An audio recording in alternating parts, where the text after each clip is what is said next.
Tesla Rivian, ils sont sur le point de mettre un terme à un litige qui dure depuis 4 ans. Quel est ce litige? En 2020, Tesla accusait Rivian de lui avoir volé, ah oui c'est vrai, des secrets industriels en débauchant certains de ses employés.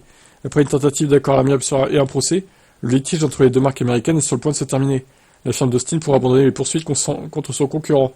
L'affaire remonte à 2020. Au départ, la firme d'Austin avait estimé que les travailleurs auraient apporté des documents contenant des secrets commerciaux très sensibles, des informations confidentielles et des informations techniques exclusives, selon Tesla. Un an plus tard, Tesla a précisé que Rivian avait volé la technologie de base de ses batteries de nouvelle génération. Dans un premier temps, les entreprises ont tenté de trouver un accord amiable. Ça n'a pas fonctionné, l'affaire a donc été portée devant les tribunaux. Mais aujourd'hui, contre toute attente, l'entreprise d'Elon Musk a notifié au tribunal qu'elle comptait demander le rejet de l'action en justice. Ah ça c'est étonnant ça. Ils auraient conclu un accord avec Rivian et les deux entreprises n'ont pas divulgué les détails de cet arrangement, mais un juge de Californie a confirmé que les poursuites seraient officiellement abandonnées d'ici le 24 décembre, si les conditions étaient remplies par les deux parties. Ce conflit entre les deux constructeurs montre que les technologies de Tesla ne sont pas autant en libre accès que l'entreprise le prétend.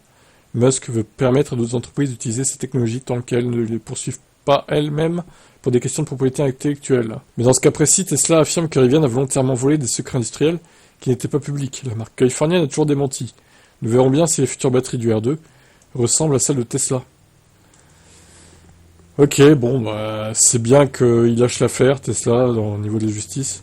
Maintenant, faut voir ce que ça va donner. Moi, j'aime bien leurs véhicules à Rivian, je trouve qu'ils sont... Enfin, j'en ai jamais essayé, mais bon. Après, à première vue, ils ont pas l'air trop mal, hein. Franchement.